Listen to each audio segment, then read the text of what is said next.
Hey mates, what's up? Hope you're all doing well. Today I'm going to show you how to create an offline Monero transaction. This is useful if you don't want to expose your cold wallet to an online machine and if you don't fully trust hardware wallets on the markets. In this lab, I'm using virtual machine setup because I'm traveling and recording this video from my hotel room, but in real life, you will transfer the transaction files using secure, trusted USB drive or any other offline media that you are trusting without ever connecting your cold wallet machine to the internet.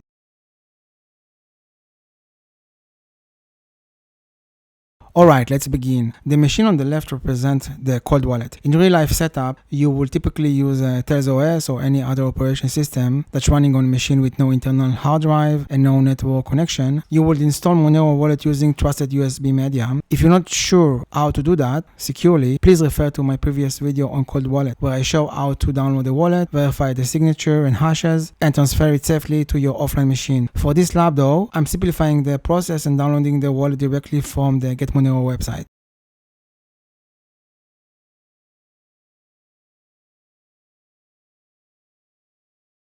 Alright, we've got the wallet file extracted. Now go to extras, open the terminal. First I'll show you how to generate wallet from scratch with Monero CLI wallet. Then we'll go over how to restore offline wallet from existing seed phrase. This way you'll know how to handle both cases, whether you're creating brand new cold wallet or recovering one securely in an offline setup.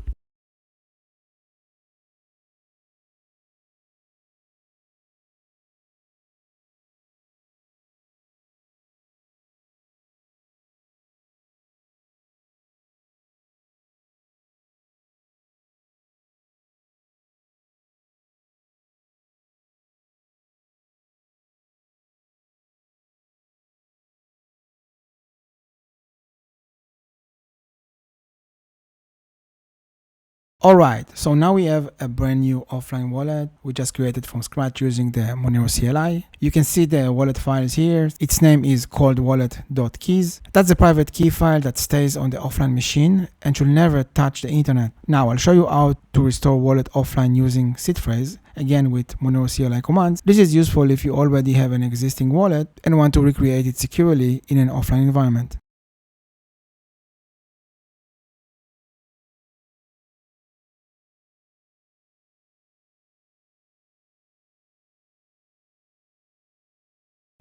And as you can see, we have now second wallet named coldwallet.restore.keys. So you got the point. Both the wallet are basically the same. One was created from scratch. The other one was restored using the seed phrase from the first wallet. Since they both represent the same wallet, we can go ahead and delete the cold wallet restored keys and continue.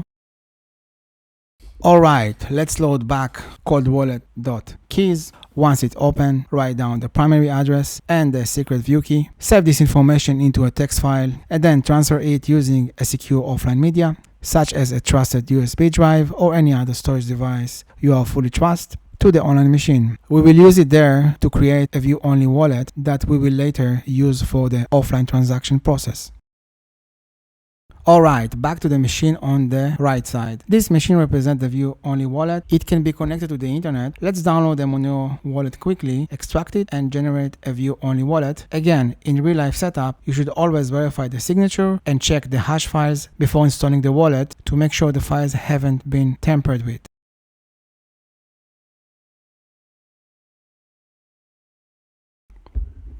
Alright, now let's use the Monero CLI wallet to generate view-only wallet.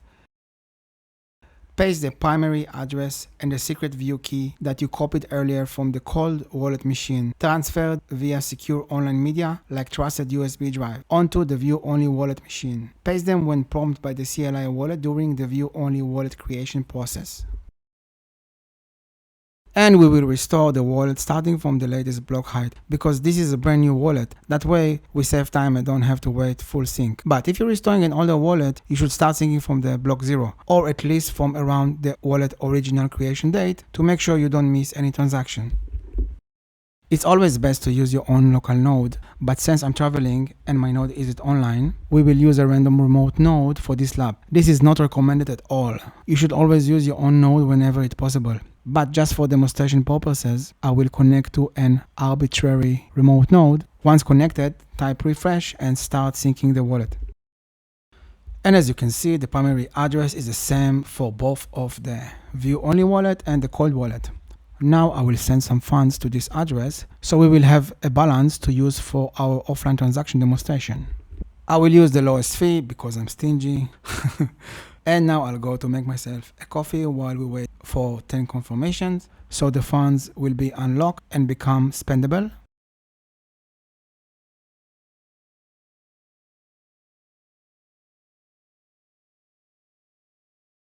Alright, we can see the funds have arrived and are confirmed. If you run show transfers or balance command on the cold wallet, it will show nothing because it has been offline the entire time since it was created. But the view only wallet shows the correct balance since it's connected to the network and can scan the blockchain. However, the view only wallet cannot sign transaction because it doesn't have the private and spend keys.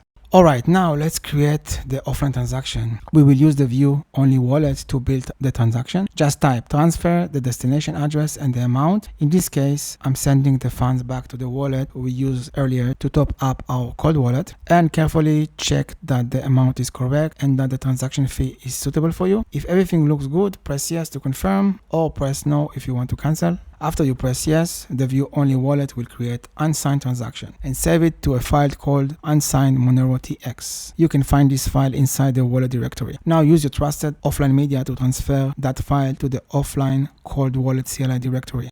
And there we will sign it using the private spend key that only the cold wallet has. In this lab, I'm using shared folder to move the files between the virtual machine due to the travel constraint here in my hotel room. But in real life, you should use only secure offline media that you fully trust. This step is very important.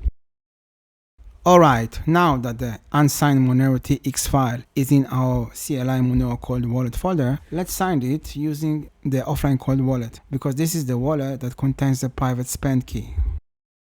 So in the CLI wallet, type the command sign transfer. Make sure the destination address, amount, and transaction fees are all correct. Then type yes to approve or type no if you want to cancel. Once we sign the transaction, the cold wallet creates signed transaction using the spend key and save it to a file called signed Monero TX. This transaction is not published yet because in real life setup, the cold wallet is offline and has never been connected to the internet. So now we will copy the signed transaction file and move it using secure offline media back to the view only wallet machine, which is connected to the internet. From there, we will be able to broadcast the transaction to our node and publish it to the network. Alright, we have moved the signed Monero TX file back to the view only wallet folder. First run refresh to make sure the wallet is fully synced. Then run the command submit transfer. Check the destination address, amount, and transaction fee carefully. Type yes to approve or type no if you want to cancel. And as you can see, the destination wallet has received the funds and it's starting to sync. And just like that, offline transaction signed, broadcasted, and confirmed. Fully offline. Mission accomplished. Alright, that's it for today. In the next video, I'll show you an easy way to see your cold wallet real balance, even though it has never been connected to the internet, because the online view only wallet has limitations. It's only show incoming transaction. So if you are using cold wallet to send funds, the balance will almost never be accurate, which makes it pretty useless in that scenario. So stay tuned. Don't forget to like, subscribe, drop a comment, and I promise answer all of your questions. All the best, mates. Cheers.